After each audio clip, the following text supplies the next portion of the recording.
Hey, Hey. We're back. we are back and got an And interesting topic today that Alex pulled out at the last minute. yes, survival. Survival of the fittest. Survival tools of survival. Right? Kind of the Yeah. not sort of naked and afraid, sort of Yeah. alone, sort of stranded Yeah. on a desert island type survival. Yes. What's up, But you're not really William stranded. I mean, you're kind of stranded, but you know you're going to be stranded.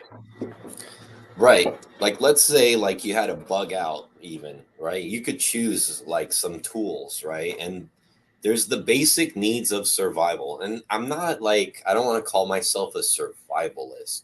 As a matter of fact, if you see those shows where like Alone or like all those other shows, the Hmm. military guys don't always do that great. They Right. really don't. Nope. Some of them do, some of them do, but the But it's ones not that a are like given. It's no. not a gimme that the military guy is gonna do great. It's not, it sometimes works, but not always. Well, I will tell you why. Here's the reason why military guys don't always do well in survival situations is because military guys, they do kind of like that outdoor survival shit too as part of the job. Like, especially like for me, I was field artillery. I didn't see a shower sometimes or a barracks for fucking 2 weeks, right? But when we go out in these type of survival scenarios where we live like in the dirt and shit, we have MREs, so we have our food, we Right. have a fucking tent, so there's our shelter.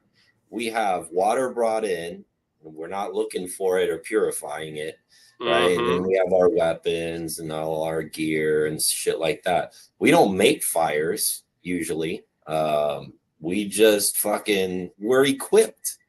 We're Right. fucking equipped. I You're the just only kind thing of I can roughing it. yeah, but what I can say we're good at, or some of us in certain branches, is land navigation, right? Like we know how to Mhm. get ourselves around. So that is something that we are good at. But other than that, like you watch those survival shows, like the military guys do not do that great. And every time like they get all hee-haw, like hoorah, like right out of the gate, I'm kind of like laughing because I've been watching some of those survival shows and shit like for years. It's kind of one of my things. Like I Yeah. know how to I made fire with two sticks before. Like I was kind of into that stuff. And a lot of like the knowledge that I learned, which was really helpful with like minimal carry kind of stuff, is going to be like books I read about American Indian survival. And I like to like I think if you want to learn about survival and wherever you go, you got to read about the people who lived in the land thousands of years before. How did they do it? How did they find Right. wide water? How did they navigate through the land? What are the landmarks like? And what's the terrain like? Is heat going to be a factor? Is it going to be cold? Is it going to be both? Hmm. And like for me, like I think like desert survival is kind of like what I learned the most because I'm out here in California, and a lot of times I would go up to 29 Palms or those areas to go Yep. hiking and spend the night. And so that was kind of my sort of thing.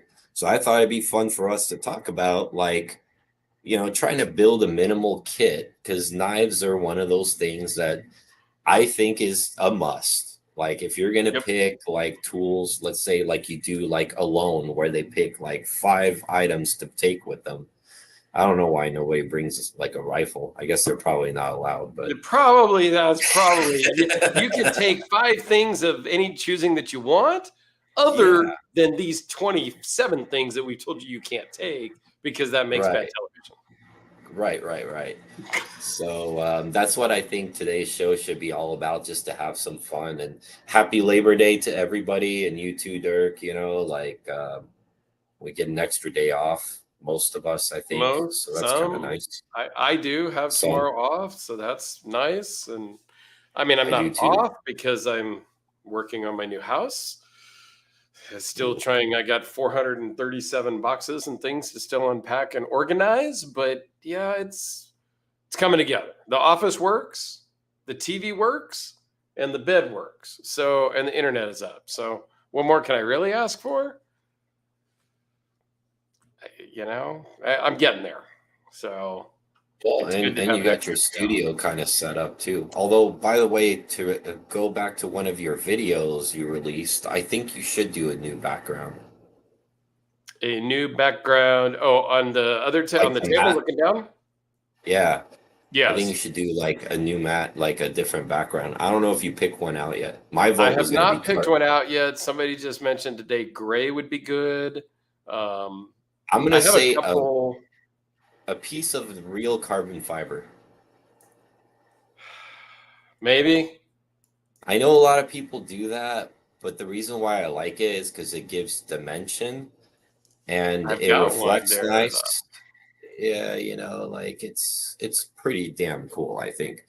So donut mat. Yeah, I could look at getting a piece of carbon fiber. I've got a couple of mats kind of in my Amazon wish list, there that I just haven't pulled trigger on yet. But what it is now is just basically a giant mouse pad is what I use that's black. Right. Like a gamer's mouse pad is what it is. So that's kind of what I use. Mm-hmm. I use like a gamer's pad that's got like the world map on it and shit. Yep. I like Stacy's idea of like the pizza. Yeah. Get a big mat of a pizza, man. Like a big pizza mat. I'm sure I could find something. I don't know. I do need to update that. The office here is coming together pretty good. The rest of the house is pretty sketchy, but I don't know. We'll eventually get there. I had to. One thing I overlooked was I just had to buy a new gas dryer because apparently, not apparently, but my old dryer was electric, and I moved in here, and there's no electric; it's only gas, and it was about the same price to have my electrician run a 30 amp 240 volt circuit over there as it was to buy a new dryer. So it was slightly more, like $50 more to buy a new gas dryer, but it's brand new now. So, okay. That works. An actual pizza box, Lux says. Yeah, I like how Mike does describe the survival thing. He's like, can't stand it when they put me in less than a 4-star hotel. Yeah. That's the Air Force, Yeah. Yep. And I love my Air Force guys. When the guys are on the ground getting shot at, the real reason why America is so superior is because of air power, baby. So, as much as like we like to heckle like the Air Force, those fuckers, man, they're lifesavers. Right? They are lifesavers. So good on you, Mikey. So let's get into this survival thing or what? Yep, let's just jump right into it. Wait. Let's do what we carried today. You want to do that? Oh yeah, let's do that. I was just bebopping around the house. So I had the Red Horse Knife Works Hellraiser with the Bacon Damascus blade, which may or may not show up very well there, and I think it's fat carbon scales. That's one of my favorites, man, out of like your customs. I mean, I know you like the Jim Skeleton one and all that, but that one's just super, super clean. And it is. This one is a pretty cool one that I got from my buddy Kevin when he was ready to sell it. I hadn't bugged him about it or nothing. He just reached out in our small group chat, said, hey, I think he actually just sent me a message and said, hey, are you interested in this before I list it? And I bought it. So I actually have, there's another custom coming, another Red Horse custom coming from Recon 1 that's going to ship on Tuesday. I didn't buy it. I talked to my good buddy into buying it. And was it the one I showed you? It's the one you showed me with the meteorite scales. Oh yeah, that's sick. That one's pretty sick. So he actually was with Sato in the USN. Oh yeah. And he asked him if he could ship it on Tuesday, and he said, yeah, no problem. So if it ships on Tuesday, I should get it Thursday-ish. I'll film it real Can't wait quick, to see and then it. I'll ship it back to my buddy, and then I'll probably end up buying it from him at some point. I like James asked if we should do a California meetup at some point. Sure, come on up to the new house, hang out, see Napa. Nice. Yeah, and I was kind of thinking of doing like a SoCal one too, but it's life's just been in the way right now. So Yeah, no, I definitely want to do that, and for sure, James. It's been too long since we've seen James. Yeah. So I was carrying a G-Shock, the Cassie Oak. Okay, cool. With the little, lime green accents because I have the knife you sold me. Awesome. The 3V 8020. Yeah. And I gotta say, it is comfortable, man. This shark lock thing, like some people are like, oh, it's kind of weird. It doesn't bother me at all. Nope, it doesn't bother me at all in the hand. It works really well. That was a great knife. I really liked that one. So I like it. I and I still toy with getting the little smaller one. 20.5, the little but I haven't cheapy one. I mean, they're fun, they're cool. They're like $150 maybe. Yeah, and I can get one in 3V to match this one, but that would be cool. But then at the same time, I think you might be disappointed with it though.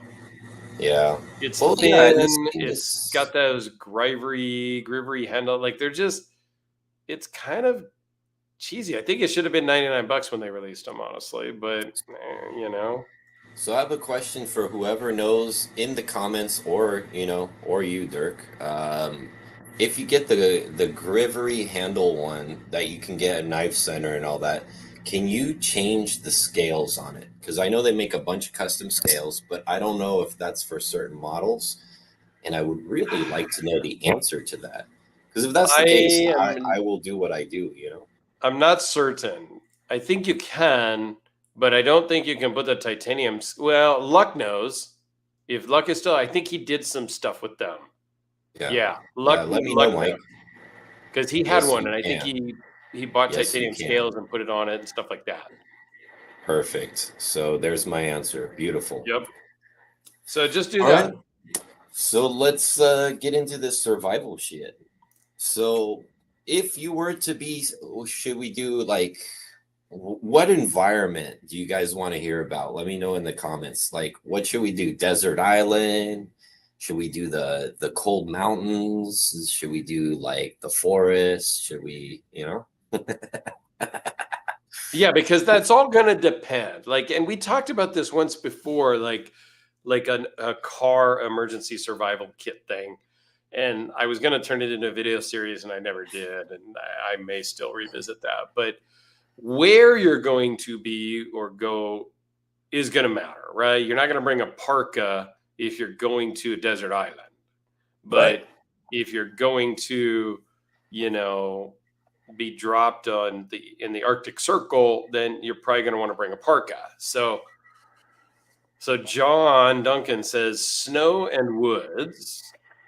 Snow and woods. So like the woods where it's snowing, I'm going to say it's kind of together there. And since he's the only one that commented, we'll go with the snow. Okay, we'll start with the snow. We can move along. Kind of the mountains where it's snowing is what I'm envisioning. So cold weather.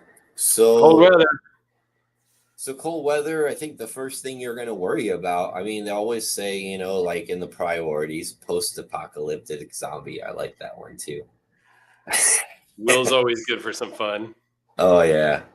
So let's go with snow to start, like cold weather, like high mountains, things like that. Yep. So we're going to want a blade. I don't know about you guys, but I'm kind of a fixed blade guy when it comes to the outdoors. Like folders are great, but having a full tang blade knife, I think, is kind of like the necessity. Now you can go and get this massive fucking knife, which is great for chopping wood and chopping period. But there's a lot of stuff in survival when you want to make a fire that you're going to want something a little bit smaller. So for me, actually, like I'm kind of the guy that would bring something more of like a 4-inch blade, maybe like something that can slightly chop. It'll take longer, but you can do a little bit more like kindling, like feather sticking and things like that, to do like more intricate work, or if you want to make little tent hooks and like kind of like make little spikes and things like that. Mm-hmm. And what I like about that is those knives are not that expensive at all. Like the one that I like, if anybody remembers these, it's actually an Ontario Knife Company knife.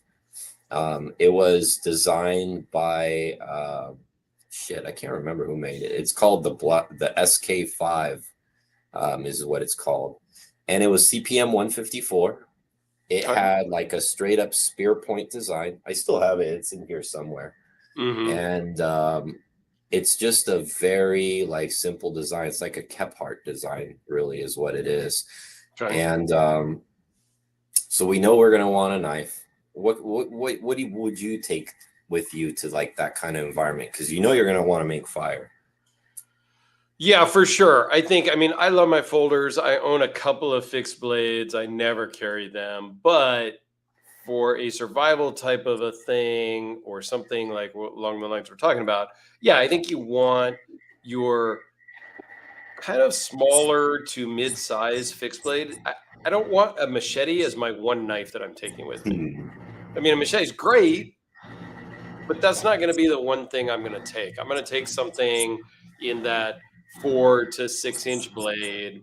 I don't know exactly what I would, which knife I would take, but I would take something like that that could be used to chop on a tree, could be used to, cut my steak or whatever meat it is that I gather and get. And it's just multi-use. A little folder, like the Hellraiser or whatever. This is not really up to the task. If you have a choice, if you have no choice and you're just stuck somewhere, you use what you got. That's a different topic. Well, and you're gonna want to point, like, no and you doubt want to about it. point. Yeah, the Hellraiser would not be a good choice. I mean, there's a little bit of a point-ish here, but you really want a more distinct point for thrusting, piercing, and things like that. This would not be a good one. I like Mike's answer too, like a hatchet or a tomahawk. There's people who don't carry knives that do survival stuff, and they carry a hatchet instead. I think that's kind of smart too. I've seen those guys do that. That's pretty cool, and because you could definitely cut your food with it if you had to.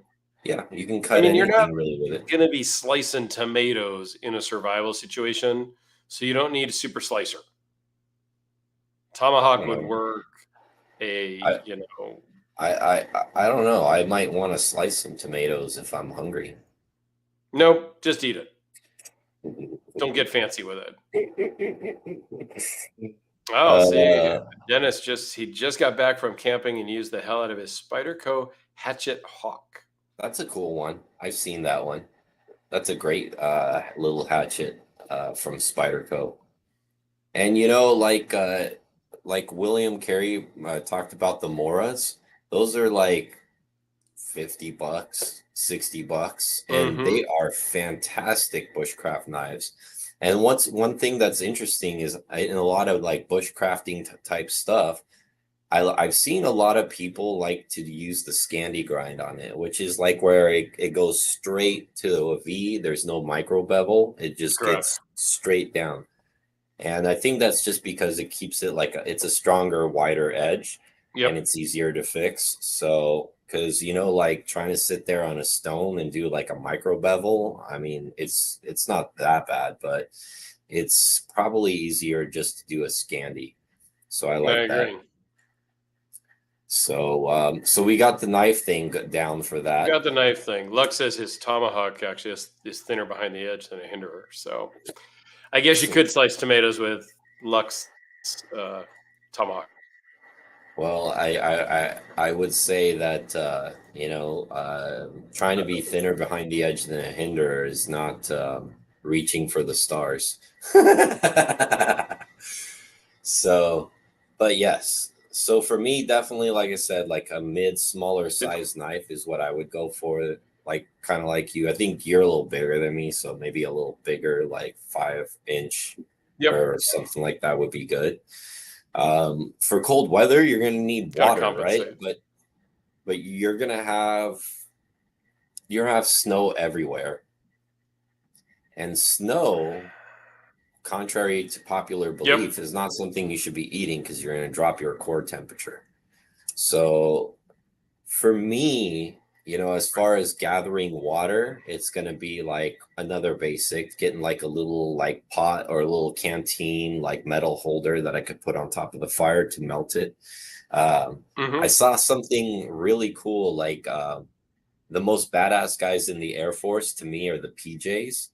Yeah. And those guys, I saw one of them once. He did a show. He was out in the snow, and to get a little extra calorie and like kind of like mix it up in the snow and cook it, he brought a box of Jello. Believe it or not, that was actually kind of interesting. So I thought that was neat. So you can make Jello out in the field, right? Like for Makes extra sense. calories. If you are up in the mountains in the cold areas, you are going to be burning calories like crazy because like walking in that shit is tiring. I actually grew up 6 months out of the year where I grew up in France. It was snow, and it was snow that covered the entire lower story of my house. I had to jump out the second story window to go walk down off the snow to school. So yeah, I know snow. I remember it. It's cool Damn. and it sucks. Yeah. Yeah, no. Nope. Not moving there. Not gonna do it. To be fair, is like pretty close to not far from the Alps. So yeah. Nope. So for me, a little canteen and a knife, right? And we're gonna pick 5 items. So we got 3 more. Um, what would you use for like cooking and stuff like that? Same thing. I mean, like when I was in Boy Scouts way back in the day for a minute, we had like a canteen, the old school, like, GI type screwed lid one. But that wouldn't necessarily be it. We also had these cups. What did we call them? I don't remember exactly what it was called, but it was a kind of a wide on the top, a little bit narrower on the bottom, not very tall, like maybe 2 inches tall, and had like a wire hook that was a handle, and you could hook it on your belt, Right. kind of backwards with the opening towards your leg type of thing. So probably one of those, because then you could scoop up, we use them a lot over the fire. We use it for soups and things like that. You could use it to melt your snow, things like that. I mean, you can't store it like you could in a canteen necessarily. So that would be a problem. But I would take one of those cups, and I don't remember what it's called. But yeah, I'd take one of It's those actually not a bad Boy idea. Scout cups. Yeah, with like a little metal like wire thing, because a lot of times Yep. like you don't want to like set the cup on the fire necessarily. You may want to set it over, like hang it, right? So that's kind of a pretty important little apparatus part of it. Yeah. So, I mean, I don't know. So we each have a knife. We each have a thing to hold and melt water. Man, we're running out of things now. We only got 3 things left. I like Will. Will's always good. Will's my good friend. Like, I need to get my house in order so Will can come and visit because he's local to me. A 10 by 10 tarp. Yep. That's in my survival kit. That's a great idea that I don't think a lot of people think of, because it's so versatile. I mean, I know Alex thinks of it because Alex is like Mr. Survival guy, so he would have no problem Well, if he got they're stuck somewhere. waxed. They're waxed most of the time, so they're waterproof. So They're they're awesome. waterproof. Yep. And they And so don't you tear can very easy. Like make your unless shelter out of it. yeah. You can put it down on the snow and sleep on top of it. Yep. You could put some animal that you trapped on it and drag it back to camp. Yep. You could fill it with snow and drag it somewhere. If you're you know, Or your firewood or anything like yeah, that. put your firewood on it and just drag it back, Yeah. things like that. So there's a ton of uses for a tarp. Yeah, and then also like you don't always have to make a shelter out of stuff if you're in that kind of environment because a lot of people make shelters in the snow. They'll make holes in the snow, Yep. like those little underground things. And believe it or not, they actually are pretty warm. I Snow is mean, a good insulator. it's a very good insulator. It's not like warm, like, like you're in your house, but it'll No, save your life. but you build like an igloo type of thing, and that your body heat, a little fire inside, as long as you have some exhaust and things like that, then I think you're gonna be comfortable. You ain't gonna be like sweating, but you can be comfortable. And then Luck Knives mentioned 550 cord. That's kind of like a gold standard. Having cordage is a big thing. I think if you're good, like survivalist to the point where you can make your own cordage, that's pretty awesome. But I'm not one of those. That is something Mm. I always wanted to learn how to do, but I just didn't have the patience for it. And the cool thing about 550 cord is when you break the case, you got more strands in there. So you Yeah. technically have like, quadruple the length Yep. in like stuff that you need. Yeah. Or The you can fire keep it all in the together and you got a really strong one, like yeah. 550-pound cord, right? Yep, and then the filaments inside you could use for fishing, and there's a lot of different things if you think outside the box. Will Yep. also talks now about if he's going to be picky on his tarp, he's not going to get the blue Home Depot special one like I bought to cover my car when the sunroof was leaking. Yes, I'm that guy. Only in my driveway. I didn't do that at the store anyway. He'd get one of the high vis orange on one side and reflective on the other side. That's cool. That's If you very want to cool. be I didn't know there was found, such a thing, but maybe if he's you just want to be found, that is a good idea. that's If a you don't great want to be option, found, if you don't want to be found, then you get a different color. right? All right, so we've got a knife, we've got something to store water, we got a tarp, and does the 550 become number 4, or does that go with the tarp? Well, the 550 is going to be the number 4. That's And going then to you be got the number 4. knife. And then the knife, right? Is And that we got the 5? knife, so we're at 4 right now. Okay. So the final thing that you're going to bring with you, is it going to be a comfort item or is it going to be I some, am going to bring for my 5th item in what we have picked already is going to be some sort of fire starting stuff. okay, Whether good one. it's waterproof matches, whether it's like the Sparkin, ferro The rod type ferro of rod. thing with some cotton balls, those sort of things. Like, a fire starting kit of some sort would be my I number 5. so to start a fire up in that cold weather is a bitch Yep.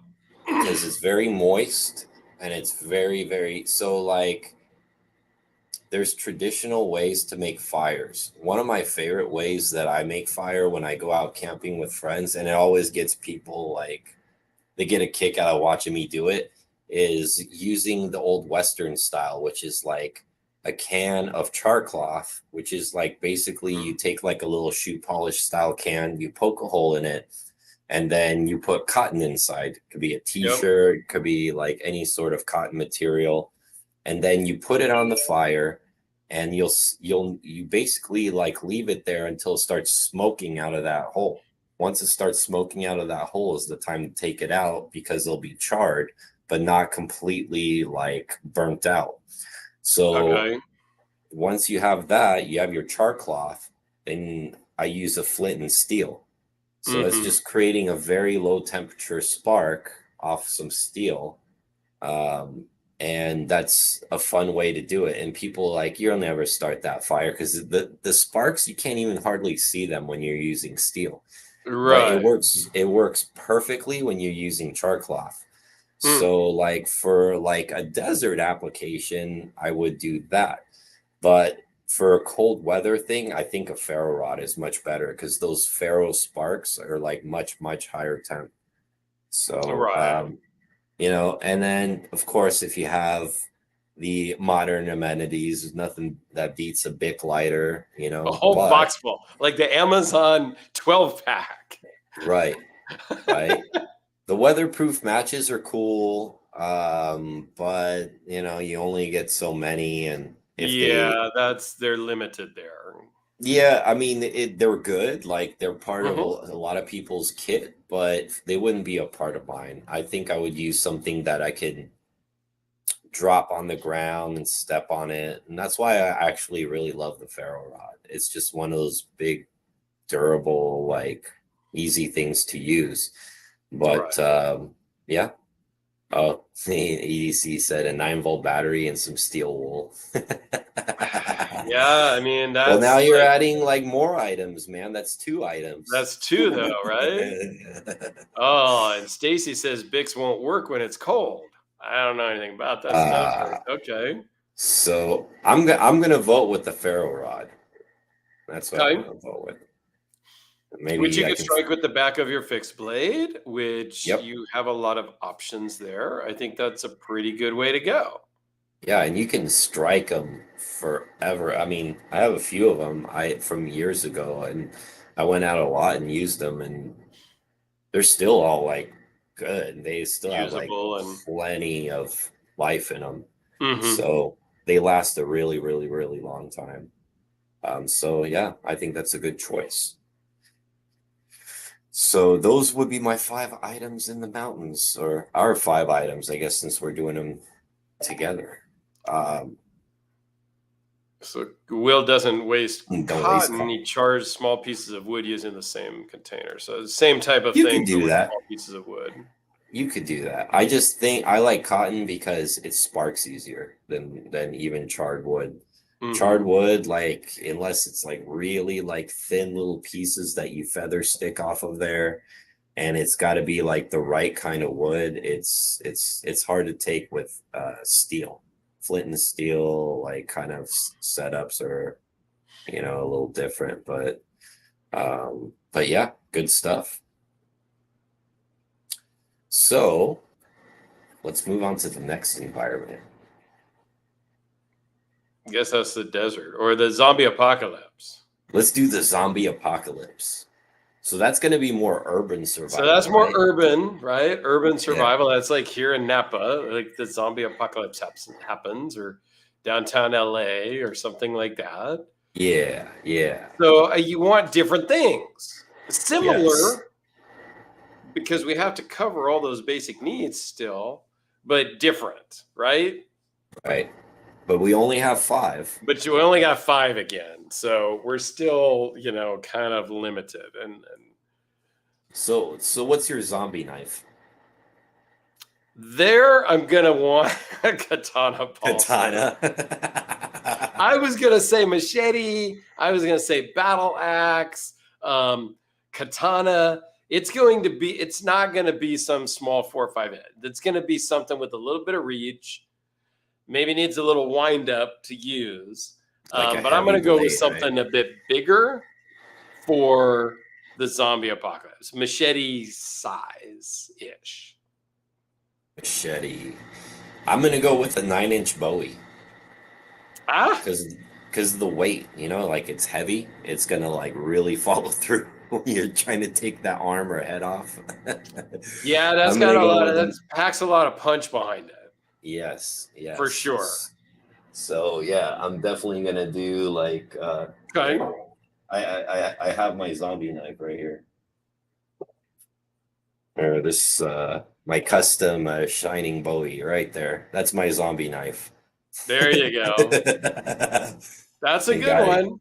Yeah, that's gonna be it. And that's going to be Uh, useful. Like, that's probably more realistic than the katana because we got to think about it for a minute too and step back from the fun. Is yes, we're going to be chopping heads at zombies, but we're also going to need to use it for some food stuff and some survival stuff as well. Right. So, you know, we have to kind of weigh those things. Yeah. And pick the right knife. Oh, here you go. Luck with the Midgard Midgard's Miser. Messer Thunrar Triple XL that I have never Is that seen. that Yet, folding sword thing or whatever? It's ginormous freaking crazy thing that Dirk over at Midgard's, his name is Dirk also, created. I think that's the one that's like super wide blade. Right. And it's long as well. Yeah. And it folds, right? I don't know that one folds. That's not the folding one. Maybe it's not the one I'm thinking of. There's The one new one that he came out with. That's the folding one. That's like, what is it? 2 foot long folder or something that Melissa had at Blade Show. Oh yeah. That's the folding one. So Dr. Drew Dude actually came up with a good one. I like this one. So now that we're not in the kind of weather where we can just find water, and we're in an urban survival type scenario, it's going to have to be purified. And I'm all about boiling your water. Like, that is the only 100% way to get rid of everything. But the life straw is not a stupid thing. They do work pretty damn well.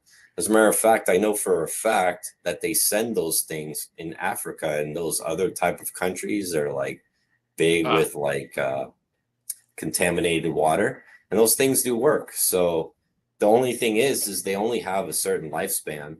But the life straw, like it lasts for a while. There's also like bags that you can put the water through and filter it through. Or you can even use like a bag, like a traditional bag, and then like put dirt and charcoal and things and layer it, and then put a hole on the bottom and let the water drain out from the top to the bottom if you don't have a life straw. But the life straw is actually a good one for a zombie apocalypse because it's very lightweight. You can put 3 or 4 of those in your pack. You're not going to feel it. And that should last you a long time. Cures you from the zombie means. It probably won't, but if you find some contaminated water, it'll help you with the water. Shit right up. And if you think about it, in a zombie apocalypse, Dirk, you're only going to have very limited time. You're always going to be on the run. Oh, so yeah, you're on the move. That's going to be the way where you don't have to sit there, make a fire to attract zombies. Yep. You can just put that bad boy in the water, drink it. It's going to taste like shit, but it's going to be a filter dish. So, yeah, I like that one. That was a good one. All right, and then Will Carey, he just gets right to the meat of it. Ruger 1022 with a crap ton of ammo. 3-pound sledge, crossbow with arrows, and a Bowie. Is it Bowie or Bowie? I think it's Bowie, technically. I've been corrected a number of times on videos, and I think the correct they say Bowie because it's Jim Bowie, but yes. I like Bowie. I know, but I said Bowie on a video once, and some dude from Texas made some comments. And well, he wasn't there at the Alamo, so you know what? So we got a life straw. That was a good one. We've got like a 9-inch plus blade, right? Yeah. Preferably probably something thicker so you can get through the head of the spine and everything all in one shot with a little bit of weight on it. So now we got 3 more items for our zombie apocalypse kit. So, I mean, I would say firearm. You know, I like the whole 22 because 22s you can carry like a massive amount of rounds in a very small little pack. You start running like 223s. I carried 100 rounds of 223 in my gun bag, and it took half of the space in there. So like, yes, the 22s are cool, but I don't know if, you know, like is a gun like cheating, or is that, you know? In zombie apocalypse, is there such thing as cheating? I don't know. I don't know. I mean, I think that's like an optional thing. That's a question mark. The firearm, is that part of it or is it not? I don't know. Yeah. That one is I like the idea of I actually like the idea of a crossbow over a gun because you can make arrows, but you cannot make bullets. That's a good point. I mean, Right? what For the long haul. Luck says you're going to be able to find and scavenge 22 long rifle pretty plentifully. Maybe true. Maybe. I'm thinking I think you're probably going to be better off with 223 because there's going to be more of that. I think more people are going to bust out with those rifles. That's true. Like the 5.56, 22. I think there's a lot of ARs out there. Weapon system in the United States. So come on. Yeah. That's what's going to be out there. That's what you're going to be able to scavenge, I think, more. Yeah, Paul Mills says anything goes in a zombie apocalypse. So then I guess I would bring my Mini 14 then, right? Like, if anything goes, then yes, a firearm would be added into the. Because the Mini not only shoots 223, but it also shoots 5.56, and there's very small difference between the two, but not all guns can run both. So the Mini 14 is a great one, and no matter what anybody says, it's fucking accurate. When I took it to the range, I was not like by any means any less accurate than the guy next to me with an AR, and I was on iron sights, and he was not. Dude, the Mini 14 is epic. It's an epic old school rifle, A-team man. used them. You can't get any better. Yeah. Okay. Yep. Although his had the cool folding stock, I can't have that here. And he had the select fire switch, and I can't have that here either. Yeah, shoulda, woulda, coulda. You can have whatever you want here in California until you get busted. That's all. Like, Yeah. Until you get caught. Yeah. Yeah, that's true. That's true. No, I hear you. We do have to play it a little bit cool here in California. Even with knives, all of our weird laws and stuff like that. Yes. Do I own automatic knives? Yes. Do I carry them? Yes. Are they strictly legal here in California? No.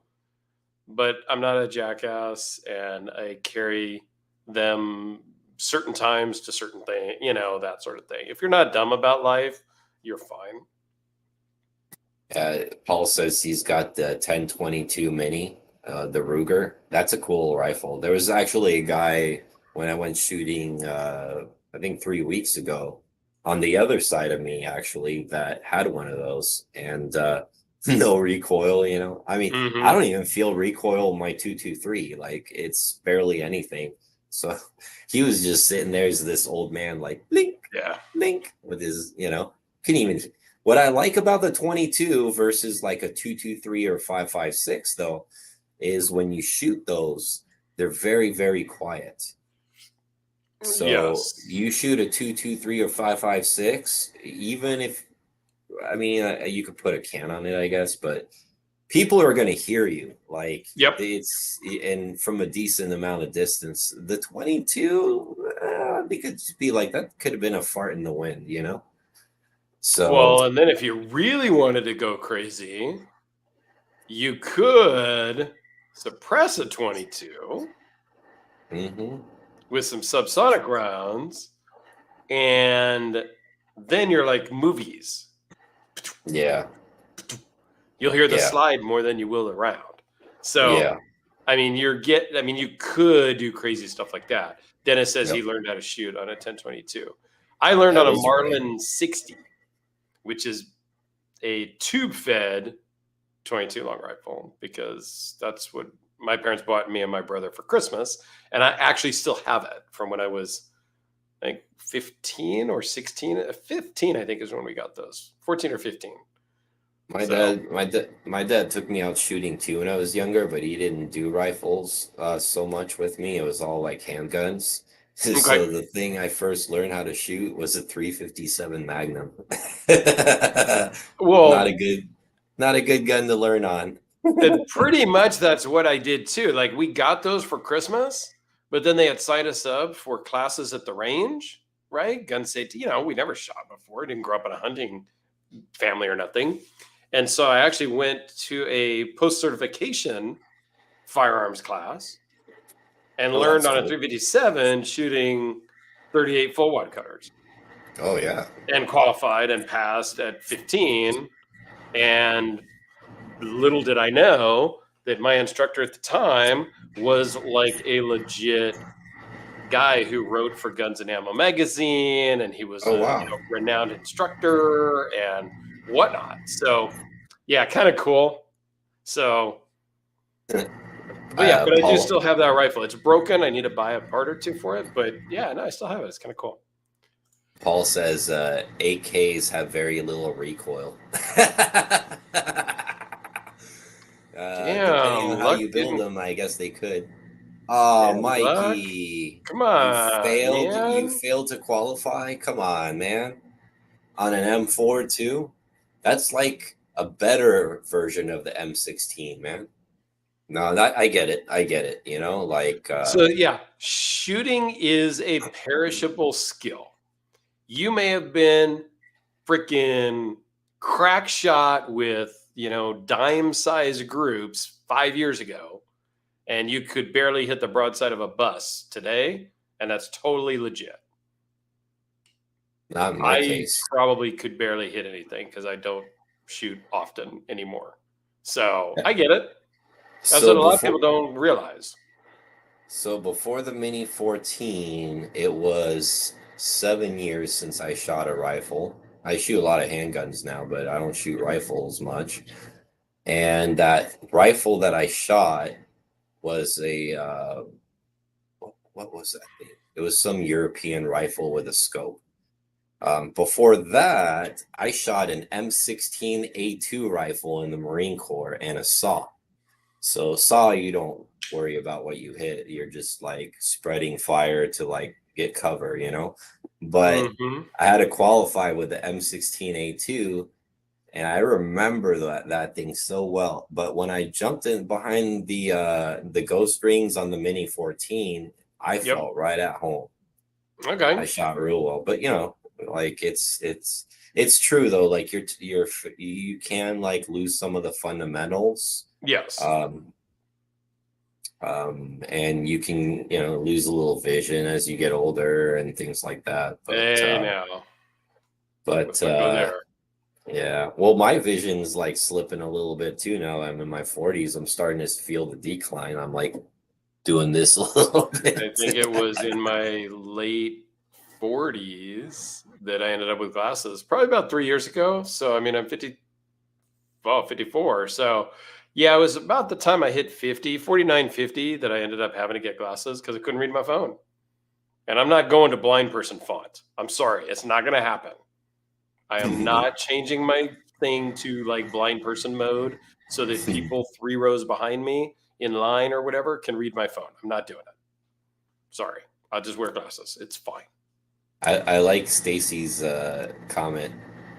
Her first one? I mean, shoot well. It's fairly true that women shoot generally better because they don't get emotional about it. They don't want to hear the big bangs. They don't want to blow stuff up. They're not really emotional about shooting. They're just trying to put the round in the target. And guys are all about blowing stuff up and having a big hoopla. Like there's some truth to that. And same thing with bowling and all of that. Guys just want to throw the ball, knock some pins down, and make noise. Yeah. Women are more just, okay, the goal is to get them all down at one time. Okay, let me work on getting them all down at one time. And I think guys, they're analytical. In general, guys are just more emotional and want the big noise and the blowing stuff up and things like that. So yeah. That's like, and yeah, Will talks about his original point with the 22 was quiet, zombie, things like that. Yep. So I like that. So, okay, we're going to put a rifle in there, right? A rifle of your choosing. We're going to go with Will because he's right. Yep. I get it. You want to be quiet. So, and you can carry, the biggest thing is you can carry a shitload more ammo. So if you're Agree. hunting like a squirrel or a rat or whatever to eat, but in an urban environment, I think for a while you should be able to ransack food. Um, it will perish, but you should be able to find food in like an urban environment more than have to hunt it. Agreed. So for me, like, yeah, that would be a good thing. Um, so we got big knife, right? Yep. We got a rifle. What was the other Yep. thing that we put on there? Did we have another one for the zombie thing? I thought we had something else I thought we had something else too. before the rifle. We had something. Yeah, I'm we gonna got keep so track. carried away with the rifle and the chopping Yeah, we off kind of went heads. off to left field there, guys. Sorry about that. Yeah, if you guys remember what the third thing was, throw it in the comments. Uh, so zombie apocalypse. Because it's an urban environment, I think something that would be really, really handy would be a set of binoculars because you're going to do a lot of scouting from buildings and things like that before you move. That's a good one. So for me, would be a set of binoculars to not doesn't have to be night vision and shit, but thank you, Stacy. The life straw, straw. Okay, so we got knife, we got the life straw, we got firearm, and we got binoculars of some sort. Maybe it's a monocular. Right. It doesn't need to be. Sorry, Dennis. It doesn't need to be full on nods. Nods. As cool as that would be. Although maybe. I mean, yeah, maybe. I've always wanted a pair of nods anyway, just because. Now that I have adult money, I might be stupid at some point. I mean, more stupid than I already have been with all the stuff I already buy, but they're about like half the price of one of your Fishers if you buy like a Gen 2. So, Don't tempt me with a good time. Don't tempt me with my Well, I only know this because I've been looking at them too. I'm like, ooh, like I see all these people doing night shooting and they got nods, and I'm like, that night shooting's fun, but. And then Paul has a good point. You could use a scope off your rifle to do a lot of that, which is cool. That would kind of condense your kit. Yeah, that's probably a good idea because your rifle's going to have a scope. So I think that's a good point. Man, that's a good one. And then Stacy has a great one. I think we should add as our fifth one. Yeah. Is the flashlight. Yep. You're going to need a flashlight to look through shit. And I would go to the extent, because those things are available now, is to get something that charges with sunlight, like a little what do you call it? Like a little solar panel type style. Mm-hmm. A solar powered flashlight would probably be the way I go. There's also those other ones which are even better, even with the little crank on it. You can like crank your own juice. Oh yeah, yeah. But they're not very bright, those ones. No, I think but the solar one's pretty cool. I don't know that you need super bright. I think for survival stuff, yes. I mean, like for what I carry today, as far as a light and things like that, I want a lot of lumens because I want to do that. If I'm going to put on a weapons light or something like that, I want the brightest light you can possibly buy. In a survival situation, I think I want options. Maybe it's kind of bright and low, like low, medium, high settings, because I think you want to conserve your battery. I think you want to just kind of go a little bit incognito as you're going around scavenging for stuff. So you don't need a night sun. You just need to light up where you're at. And like Stacy put, they have red ones too. Like I know maybe even Mike remembers. Maybe he got the issue these depending on when he went to boot camp, but we had what we called our moonlights. That's what the Marines called them. Mm-hmm. And they had different filters on them. You put a green one, you put a red filter on them so that you can do low light, viz stuff, which was kind of cool. So I like ground fog. He said like get a breaching or like entry. Freaking get like some Navy SEAL style breaching fucking C4s or C6s. Yeah, I mean, and Will talks about a pack to scavenge everything with. I think that pack was kind of the unsaid, like, yes, we got to hold all this stuff in something. So that Yeah. wasn't one of our 5 items. That's just like a give me item. Yeah, I would say that would be just something you guarantee to have on your person to carry your 5 items. Right. Yeah, I think that's a So, given. But yeah, some sort of a breaching thing because I mean, we laugh, but like, and that's probably was Will's point back earlier up in the comments of the 3-pound sledge, bust open the door right, like a of this crowbar. abandoned building of this store that has the supplies that you need. Yeah, you may Well, need to kick that in. And do you want to use the butt of your rifle in a survival situation? You may not want to. I mean, you may have to use things, but you're going to want to take care of your rifle and not necessarily use it as a hammer yep. if there's other options, right? Because you want your tools and your items to survive as well. With that.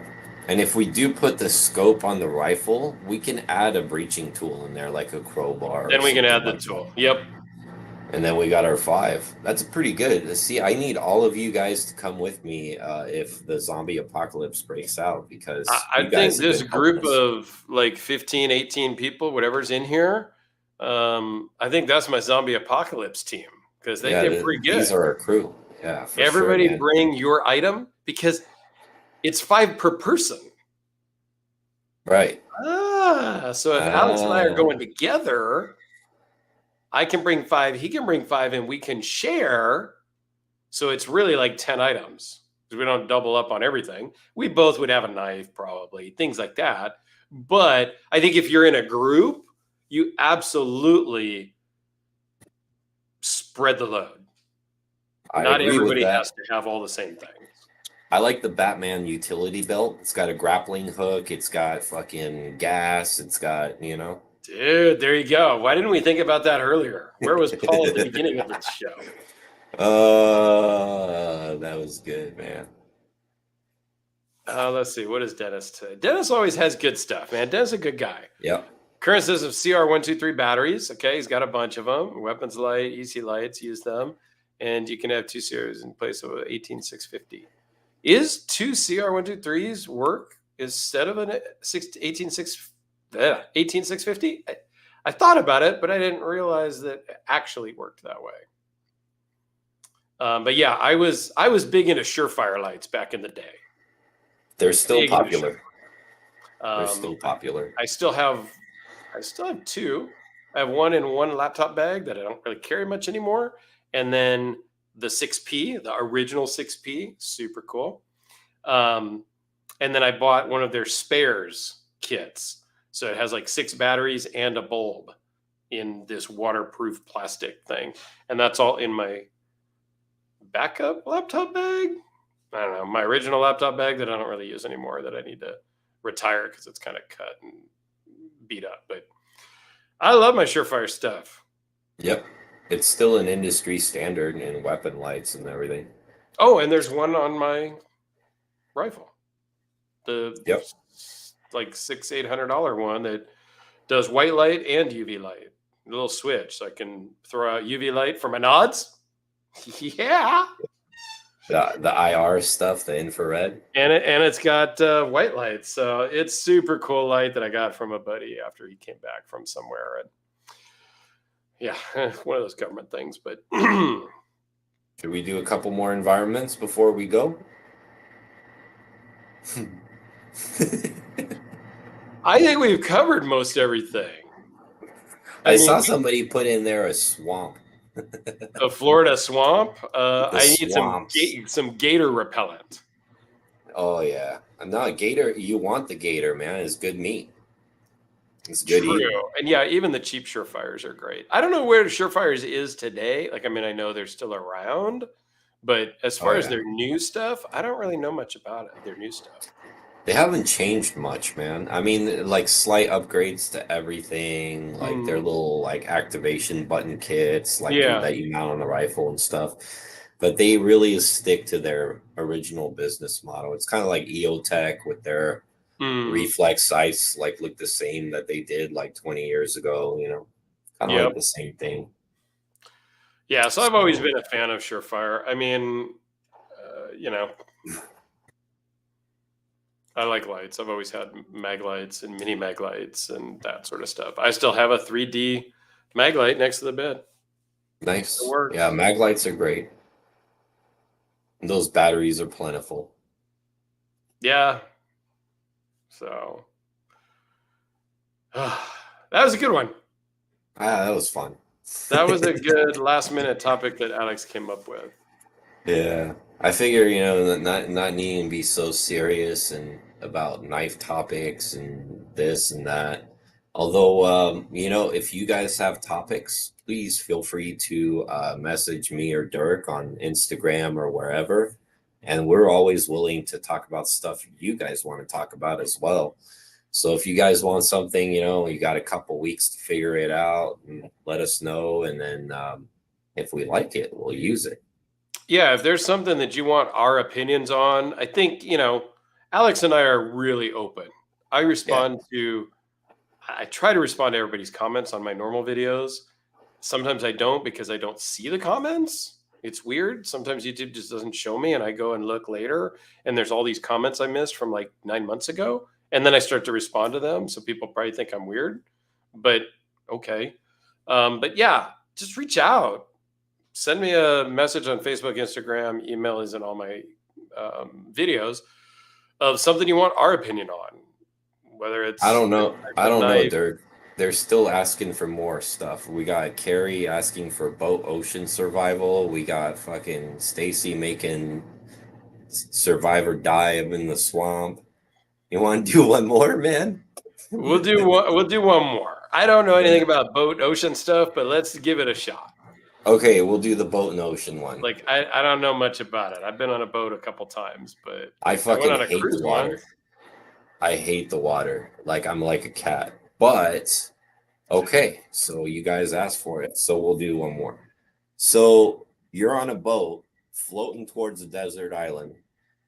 Your nice little ocean cruise went down in the ocean, and then you're in a little floaty thing that kind of looks like a zodiac, and yeah, and then you have maybe like 30 minutes before the boat goes down. You're looking around the boat and you're gonna try to grab shit that's gonna help you survive on this little floaty till you get to the desert island. So Seawater World. So I'm gonna die, Dennis. We've got this. I've seen Waterworld. Dude, I love that movie. I haven't seen it, so I'm in trouble. No. Oh, dude, you gotta watch that. That's a fun one, man. Kevin Costner. Oh, dude. Flex tape to fix the boat. No problem.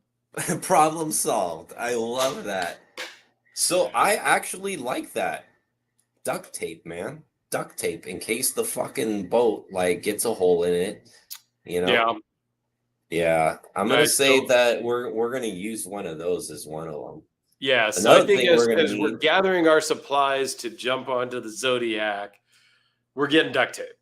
We're getting duct tape, a big fucking roll of duct tape or a few of them, because we're at least going to be floating out there for 5 days.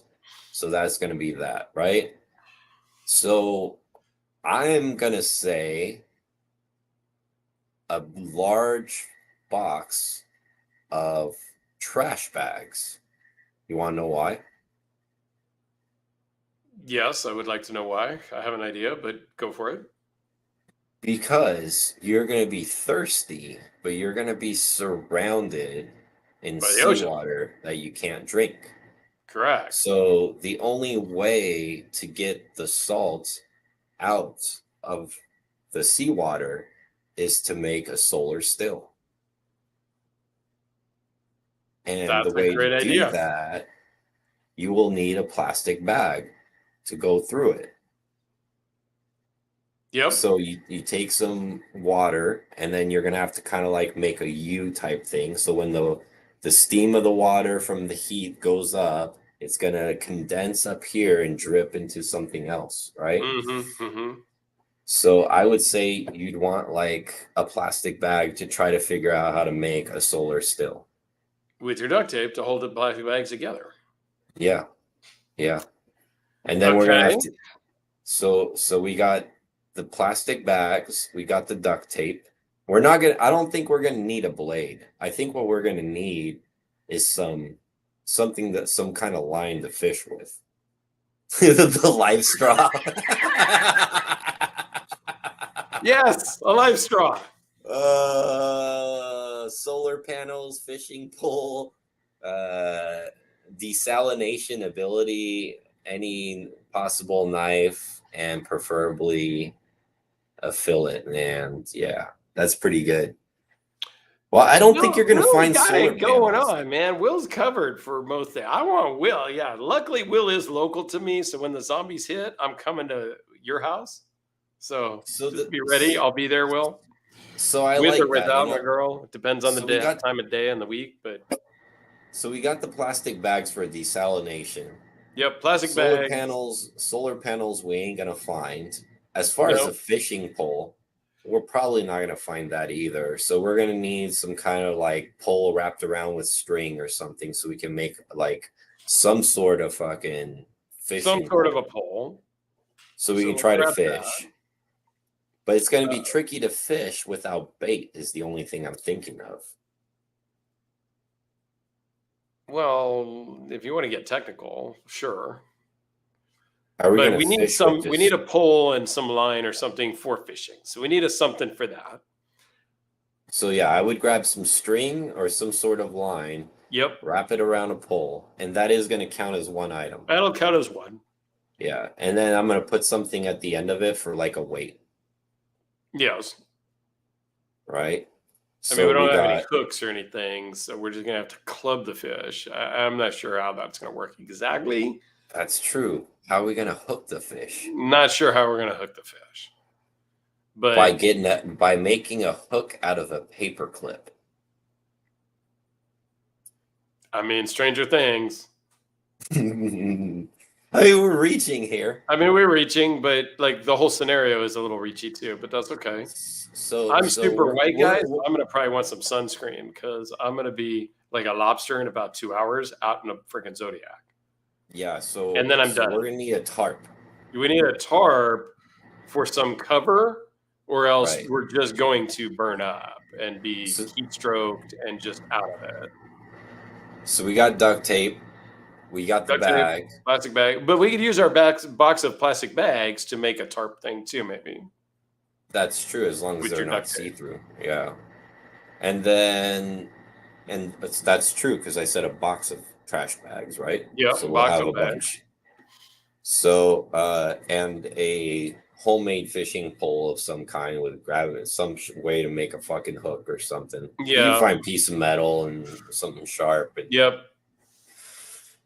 Or, a spear, but they ain't going to come to the top. So I'm going to go with the pole. And then a can of soda. A soda can. You just cut that thing up. Did you need a knife to cut the can open? Oh, look, next to the Queen Mary. I live right by there, actually. Mm-hmm. I learned to fish next to the Queen Mary with a soda can and some line my dad found.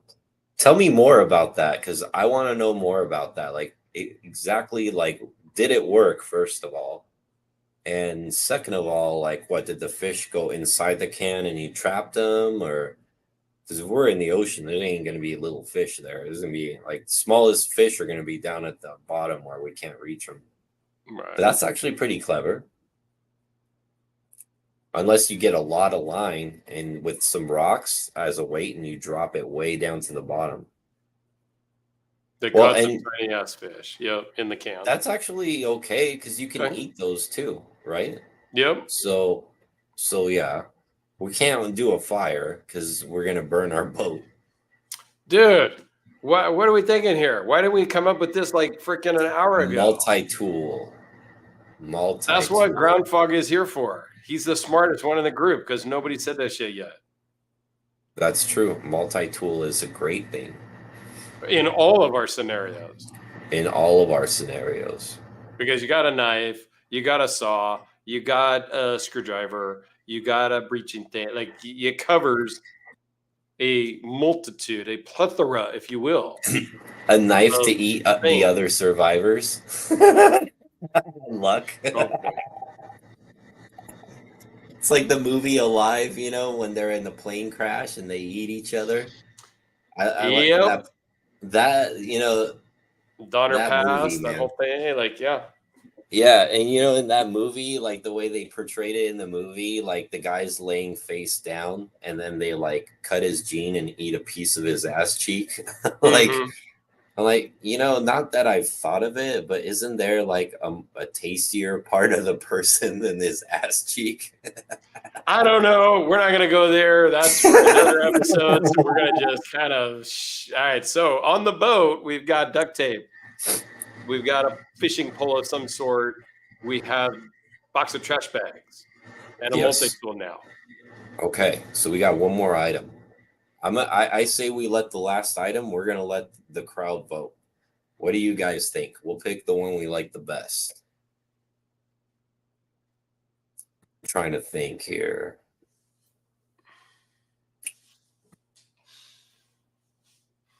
Sat phone. Sat phone.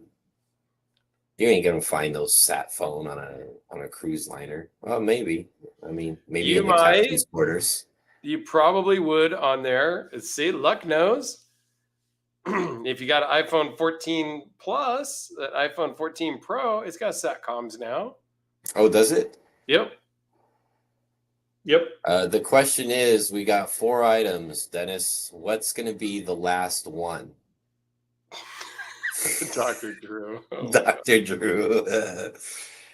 The ass cheek, the tastiest part. Find out next episode of the EDC Hour. We got to give you guys like we got to make it like a TV show, right? We got to leave like a little coming next week. Oh my god! Same bad time, same bad channel. Oh my god! Yeah. Now I want to go watch that movie again, see what they did. So yeah, I think maybe a sat phone is our item number 5 since that's the only comment we've gotten. But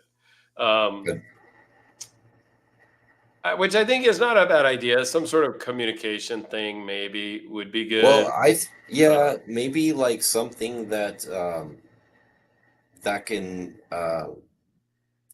can show you like when planes are going over the sky, right? Something that's going to let them like spot you easily, like a mirror, like a signal mirror, right? Signal Something mirror. like that. Yes. Lay out in the sun, put some salt water on it, and boom, ass cheek jerky. Me and Dirk if we're in a survival situation, I would like to think that I would rather die personally than eat another person, but I've never been in that scenario, so I don't know. Yeah, I don't know. That gets into a huge question mark and moral whatever. Like, I'm not saying I'm against it. There's been situation. It's happened a lot in history. I was gonna say there's been many of those scenarios even in the olden days where like people were stuck in I can't remember. There's a really famous story like somewhere on the East Coast back in a flare gun. There you go. You'll find that for sure. Flare gun is number 5. Bingo. But yeah, there's been a lot of those scenarios where like people have done that to survive. And I guess if like the person's already dead, right? But when I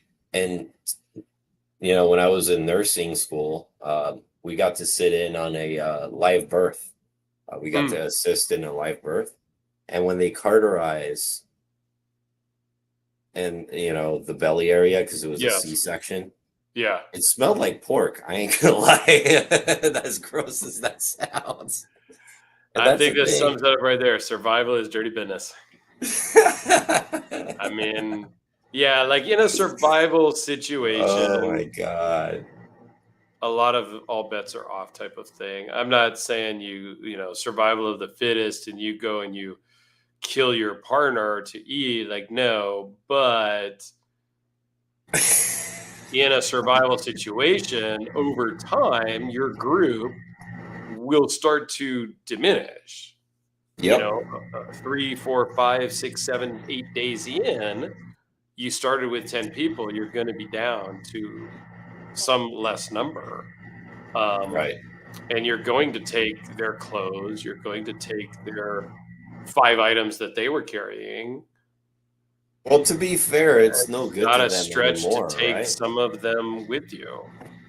To be fair, it's not going to be any good to them anymore. So, Nope.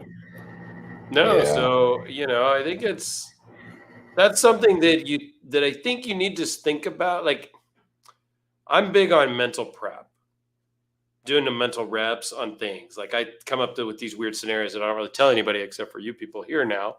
Like, if I'm sitting in the restaurant eating and this bad thing happens, what am I going to do? And I come up with these scenarios, right? I think we all do that to some degree. Yep. And and you do that enough times, and in your mind, this is what you're going to do. And I think you answer some of those questions, like if you are somebody that maybe carries a firearm for protection, whatever. I think you need to ask yourself and really dig deep. Are you actually going to use that if that time comes? And you don't need to answer me now here in the comments or anything, but you need to mentally be ready to do that or not do that. And that's something you need to think about ahead of time, because in the moment, you don't got time to think about that. Same with eating somebody in your survival situation. You need to think about that ahead of time. Yeah. And I'd like to add, if you're the type of person that doesn't want to use your gun in a kind of situation where like it comes down to it, that's okay too. That's like, okay. There are people out there that says, I'm not killing anybody. I have like these moral standards. And I appreciate those people being truthful to themselves, because like, everybody likes like movies and crap like that, and they're fun to watch. But when you come to the true reality of it, like, I've been like kind of digging into this subject because I've been doing a lot of law enforcement studying. And this is even something they told me in my academy prep class thing that I did a few weeks ago. There's a legit question on my test that said, are you willing to take a life if it comes down to it, in that questionnaire? And when, like, yeah, you could just check yes because you want to be a cop or whatever. But I really like sat and stared at that question to really think about, would I do it to save another person's life? Yes. But it's not as easy, I think, as like you see it on TV. It's good to like dig deep into those questions and things like that, especially if you like, concealed carry, or like a lot of people are, like doing in those other states, it's constitutional carry and stuff. Yep. If you carry a gun, like, are you got to really like mentally prepare yourself. Like, are you really willing to use it, and to what circumstance? Because if you do carry something, like, you should take that very seriously. And you should definitely think about that question, even though it probably won't happen. You should think about what if. So I like how Dirk talked about, like, mentally preparing yourself in those types of scenarios, because he's got a point. It's good to have those self-talks. And there's no wrong answer. If your answer is, I'm not going to use it, that's okay. Or if your answer is you are, like, there's not a wrong answer. It's really, it's a serious question. That's not like, oh yeah, I'm a tough guy, of course I'm going to shoot the guy who come to rob me. Like, yeah, sure, we all say that because we're all tough guys or whatever, but deep down, that's a really tough question that you really need to think about for more than just off the cuff. And as they always say, if it were to come down to that, even if you're like a law enforcement guy, or you're in the military or whatever, once you do that, it will change you forever. Everybody says that. And that's something to consider. Yep. I've talked to a lot of people. My brother was law enforcement for a lot of years. My best friend was law enforcement for there's a lot of law enforcement in my family and a ton of military in my family. My nephew was in Iraq and Afghanistan and all that. He came back different. He's great. He's awesome. Love the kid, but he saw some stuff and he had some stories and others he didn't want to talk about. Like, he came back different, not in a bad way, but different. So again, just now we've gone way down a rabbit hole, but yeah, James, this is a good talk. This is a good comment here. James Yeager used to talk about the fight after the fight. That's part of it. Yeah. So the actual self-defense encounter, if you will, is really just the smallest piece. Yeah. It's when you wake up the next day. It's when you have to deal with the police and the whole trials and the court case, the whole legal aspect of it, and then the whole mental health aspect of it after that. That's really the harder part than just the actual encounter where you had to defend yourself. Right. Yep. Masato, you have a great book, In the Gravest Extreme, one of my favorite books.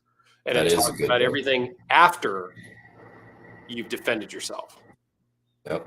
And then, when you do pull a gun out, you got to think of all the consequential damage, the people around, things like that. What if you miss? What if you, there's a lot of things to think about when it comes to that. Because in those types of populated areas, I've been to the gun range. I see how most people shoot.